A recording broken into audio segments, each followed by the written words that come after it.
Hello all, welcome back to my channel Ruthvika Hosnika. ఇప్పుడైతే మేము Hazara Ramachandra temple చూడడానికి వచ్చాం.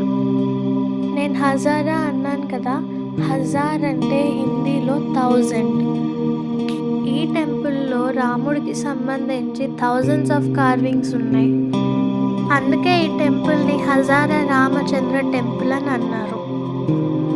ఈ టెంపుల్లో కూడా ఎటువంటి విగ్రహం లేదు, destroyed temple.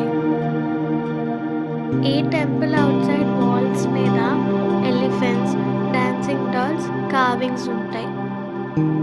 Outside of the temple walls మీద దసరా సెలబ్రేషన్స్ ఎలా జరిగేవి అని కార్వింగ్స్ ఉన్నాయి.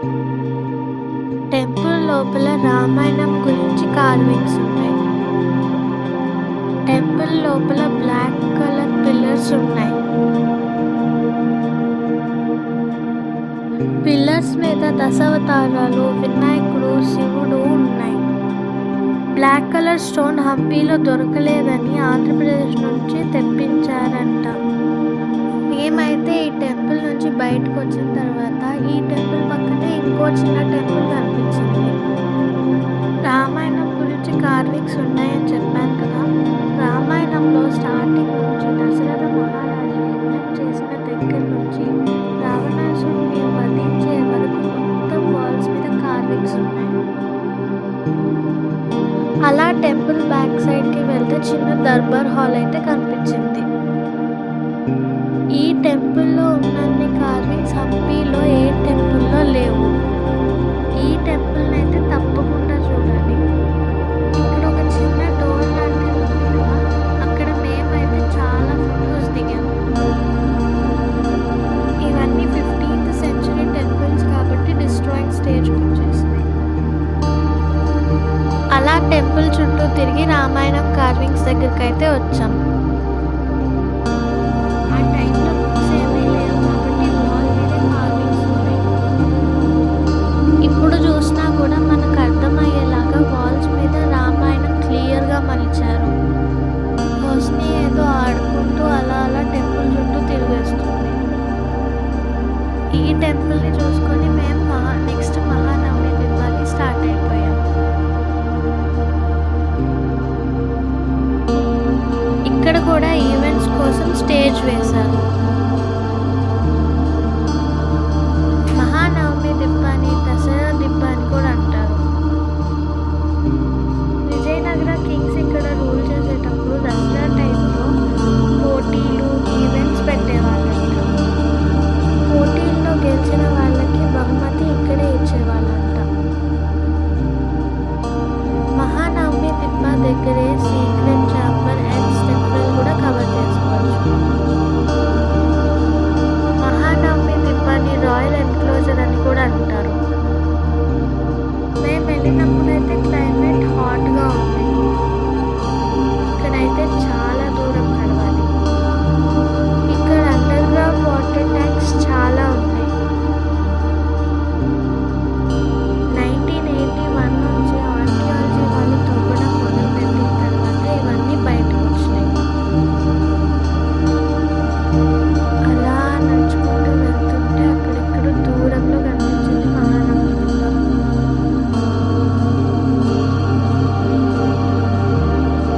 మహానవమి దిబ్బ దగ్గరికి వెళ్ళే దారిలో మనకి రైట్ సైడ్లో సీక్రెట్ ఛాంబర్ కనపడుతుంది. ఇక్కడ స్టెప్స్ కనిపిస్తాయి. ఆ స్టెప్స్ నుంచి దిగి కిందకి వెళ్తే మనకి సీక్రెట్ ఛాంబర్ కనిపిస్తుంది. ఇక్కడ స్టెప్స్ అయితే చాలా చిన్నగా నారోగా ఉన్నాయి. లోపల వీడియో తీయడానికి ట్రై చేసాం కానీ చాలా డార్క్గా ఉంది. ఎంట్రీ అండ్ ఎగ్జిట్ రెండు ఒకే సైడ్ ఉన్నాయి. ఒక రూమ్లా ఉంటుంది, చుట్టూ తిరిగేసి బయటికి రావాలి. అలా సీక్రెట్ ఛాంబర్ని చూసుకొని మహానవమి దిబ్బ టాప్కి అయితే వెళ్ళాం. మహానవమి దిబ్బ పైనుంచి చూస్తే వ్యూ అయితే చాలా బాగుంది. కిడ్స్ని చాలా జాగ్రత్తగా హ్యాండిల్ చేసుకోవాలి, ఎందుకంటే ఇక్కడ సేఫ్టీ మెజర్స్ లేవు. ఇంకా అలా మహానవమి దిబ్బ చూసుకొని మేము మేమైతే స్టెప్ వెల్ దగ్గరికి వెళ్ళాం. మహానవమి దిబ్బ నుంచి కిందకి దిగిన తర్వాత మాకైతే ఒక స్టోన్ పైప్ లైన్ కనిపించింది. వాటర్ని స్టెప్ వెల్లోకి తీసుకురావడానికి వాళ్ళు అప్పట్లో ఈ స్టోన్ పైప్ లైన్ టెక్నాలజీ వాడారు. ఇప్పుడు మనకు ఉన్నట్టు పైప్స్ కానీ మోటార్స్ కానీ అప్పట్లో లేవు. ఈ స్టోన్ పైప్ లైన్ అయితే చాలా దూరం నుంచే ఉంది. చూశారు కదా, అక్కడ వాటర్ పోస్తే ఇక్కడ స్టెప్ వెల్లోకి వచ్చి పడేది.